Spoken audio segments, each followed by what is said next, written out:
لو أنزلنا هذا القرآن على جبل لرأيته خاشعا أنزلنا هذا القرآن على جبل لرأيته خاشعا أنزلنا هذا القرآن على جبل لرأيته خاشعا متصدعا من خشية وتلك الأمثال نضربها للناس لعلهم يتفكرون.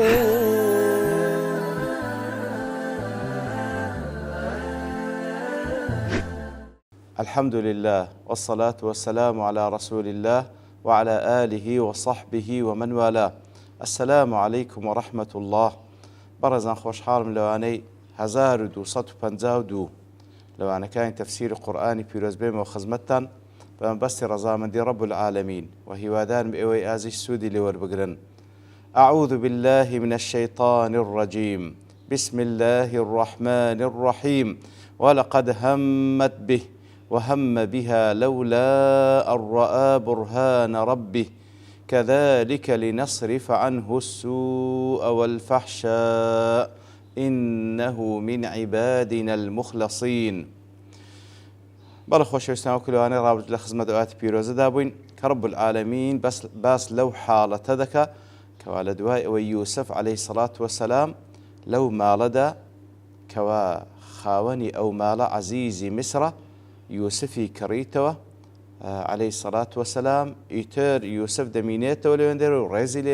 ڕێزی لێ دەنێن هەتا گەورە دەبی و دەبێت بە گەنجێک. ئیتر لەو حاڵەتە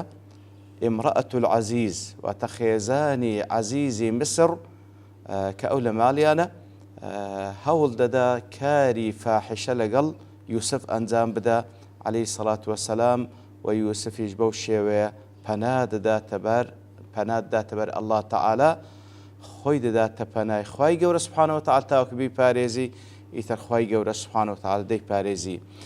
بل وكل تفسير سعيد ضلي فيه أن الهم الذي هم به يوسف بالمرأة ثم تركه لله. طبعا آفرتك همت به وتتواو عزم جزم كركوا أو كار لقل يوسف أنزام بدا وكل آتك بيشتر دفرمي هم درقاكاش دا خستو زوكي مهيئ كردو آمادك لبو أنزام داني أو كار تواو عزم جزم كر. بلام يوسف عليه الصلاة والسلام وكو لواني رابج باس ماكر كذا فرمي سعدي رحمة خوالي بدله أن الهم الذي هم به يوسف بالمرأة ثم تركه لله. واتي يوسفيش عليه الصلاة والسلام وكو خاطريك بخيالي دهد وكو جنزيك وكو بشريك بخيالي دهد أو كاربك بلام ثم تركه لله. الله تعالى وازي لهنا مما يقربه إلى الله زلفى أو هم يوسف كبخيالي دهد باشا لبيناي والله تعالى وازي لهنا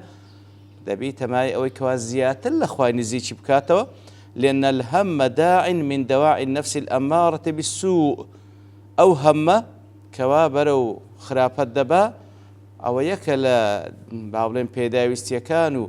یەکە لە داواکاریەکانی نفسی ئەمارە بالسوء کەوا فەرمان بە خاوەندەکە دەکا خراپە بکە وهو طبيعة لأغلب الخلق. غالبی خەڵق هەروایەکەوە ئەو نەفسەی فەرمان پێ دەکا لە بۆ خراپە. فلما قابل بينه وبين محبة الله وخشيته يتر بلام أو هم يوسف هل ناودلو دروني كاتك وبراوردي كرد با خوشويستي الله تعالى وترسان لله تعالى ناودلو دروني غلبت محبة الله وخشيته داعي النفس والهوى. خوشويستي خواي قورة سبحانه وتعالى ترسان لخواي قورة غالب بو ظال بو بسر پێداویستیەکانی هەوا و ئارەزوو. فكان ممن خاف مقام ربه ونهى النفس عن الهوى. ئیتر یوسف یەکێک بوو لەو کەسانی کە رب العالمین دەفەرمی کەسێک کەوە لەو ڕۆژە بترسێ کە لە بەردەستی الله تعالى ڕادەگیرێ لە نەتیجەدا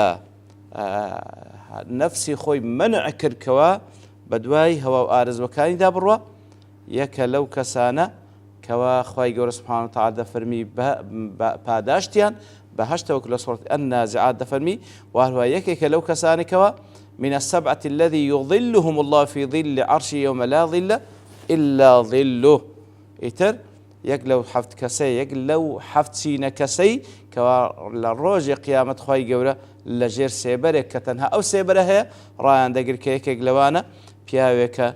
ئافرەتێکی خاوەن مەنسەب و جەمال بانجی دەکات لە بۆ ئەنجامدانی کاری فاحشە قال إني أخاف الله دەڵێ ئەمن لە الله تعالى دەترسێم وإنما الهم الذي يلام عليه العبد بەڵام ئەو هەممەی کەوا بەندە لەسەری سەرزەنش دەکرێ و لۆمەی لێ دەکرێت چییە؟ الهم الذي يساكنه ئەو هەممەیەکەوە تەواو لە دڵ و دەروونی دادەمەزرێ و لەگەڵی دەڕوە ويصير عزما حتى دەگاتە مەرحەلەی عزم کەوا ئەنجامی کارەکە بدە ربما اقترن به الفعل ولوانەشە فعل لە دوودابێ ئەوەیەکەوە ئینسان لەسەری حسابی لەگەڵ دەکرێت ئیتر ئەوە یەک لە لێکدانەوانەکەیە کەوە وەکو لەوانەی ڕابرد باسمان کرد کە زۆرێک لە مفەسرینەوە لێک دەنەوە یوسف عليه الصلاة والسلام وەکو طبیعەتی پیاوێک کەوا خوای گەورە وای خەڵق کردێ نەفسەکەی با بڵێن هانیدا لە بۆ ئەنجامدانی فاحشە بەڵام تەنها بە خەیاڵی دات و لە مقابلدا خۆشەویستی خوا و ئیمان بە الله تعالى و ترسان لە الله غالب بوو بەسەر ئەو هەمەی بەلێک دانەوەی دووەمیش کەوا وەکو لەوانەی ڕابرد باسمان کرد ئەسڵەن نەی با بڵێن هەر بە هیچ شێوە یوسف مەبەستی ئەوەی نەکرد قەزدی ئەوەی نەکرد کەوا ئەو کارە ئەنجامدا لە بەروی دەفەرمی وهەمە بها لەولا ئەن ڕەئا بورهانە ڕەبی کەواتە ئەگەر بورهان و بەڵگەی پەروەردگار نەدیت بە هەممی دەکرد بەڵام کە بینی ئەوەی بە هیچ شێوەیەک ئەو قەزیەیە بە خەیاڵی دانەهات لە حەدیثێکدا کەوا بوخاری مسلم ڕواتیان کرد ئیبن عەباس خوای گەورە لە خۆی بای ڕازی بی دەجێڕتۆ لە پێغەمبەر صلی الله علیه وسلم کە ئەویش پێغەمبەر صلی الله علیه وسلمیش ڕیوایەت دەکات لە خوای گەورە سبحانه وتعالى كحديث قدسية دفرمي قال إن الله كتب الحسنات والسيئات الله تعالى تاكو خرابكاني نوسية ثم بين ذلك باشان بياني كذا فمن هم بحسنة فلم يعملها كتبها الله له عنده حسنة كاملة كسيكوا هم بحسنة ما بستي أوبو نيتي أوبو حسنيك بكا تاكيك بكا بەڵام نەی کرد مانعێک هاتە پێش الله تعالى بحسنەیەکی كامل لۆی دەنووسی فإن هو هم بها فعملها كتبها الله له عنده 10 حسنات إلى 700 ضعف إلى أضعاف كثيرة كاتكوا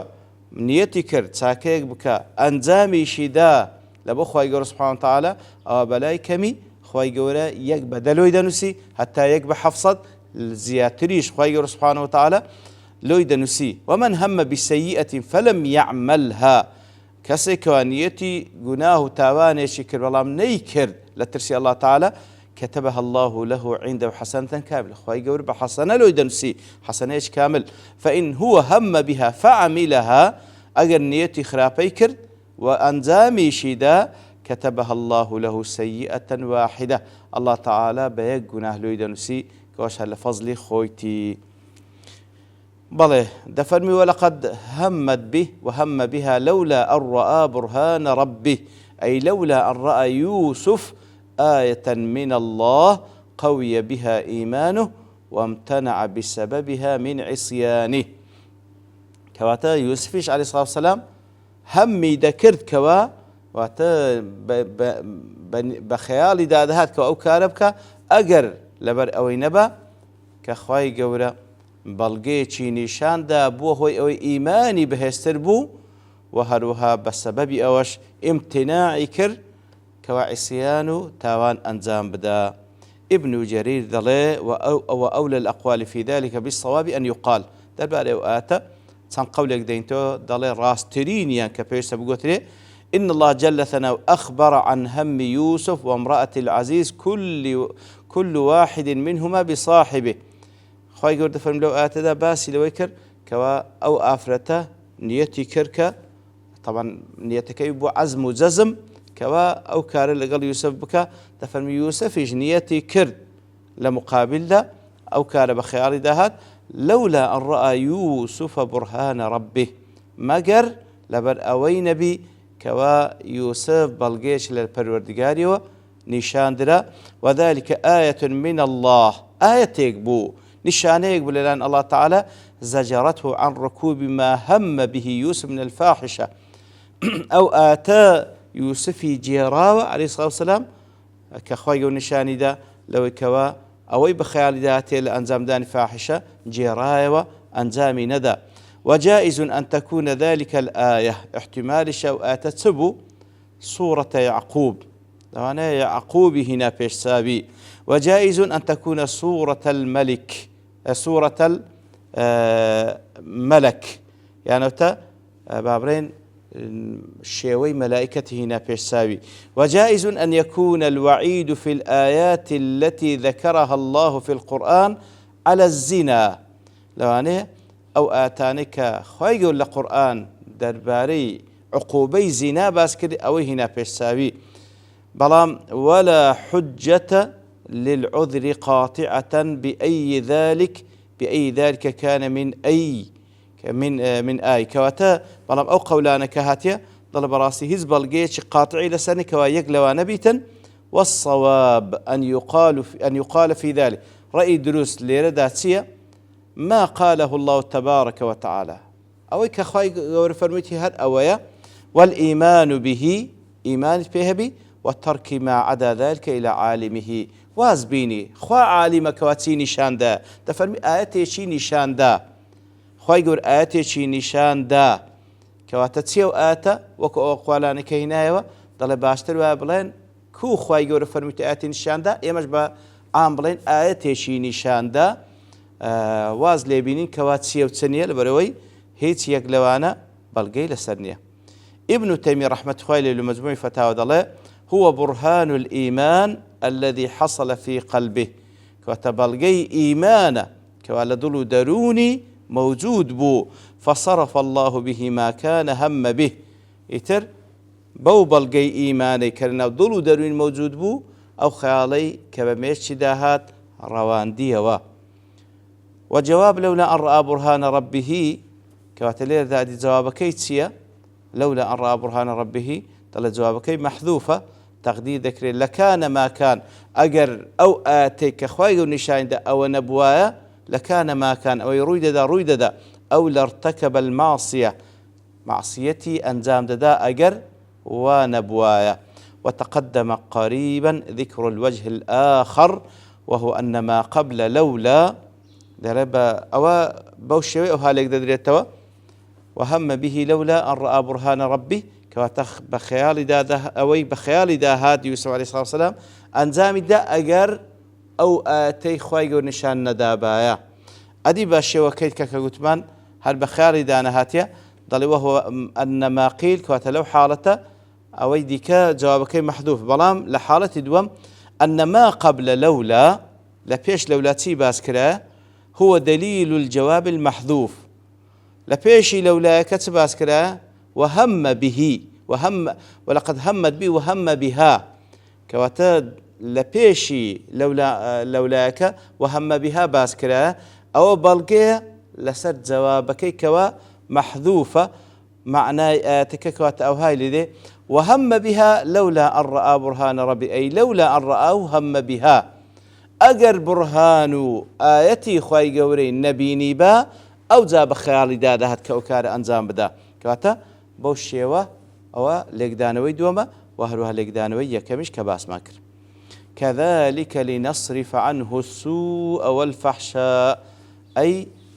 أرينا يوسف كذلك كتلك الإراءة آوى نشان يوسف ماذا وكنشان ماذا أو آتكي نقيه السوء والفحشاء في جميع أموره تاوكو لهمو سوء فحشائك لهمو كارباركاني بباريزين إتر ديارة أو آتشتي تريج زياتر ما لسري باس بكين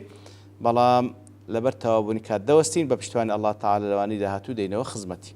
وصلى الله وسلم على نبينا محمد وعلى آله وصحبه أجمعين وآخر دعوانا الحمد لله رب العالمين. لو أنزلنا هذا القرآن على جبل لرأيته خاشعا أنزلنا هذا القرآن على جبل لرأيته خاشعا أنزلنا هذا القرآن على جبل لرأيته خاشعا متصدعا من خشية وتلك الله. الأمثال نضربها للناس لعلهم يتفكرون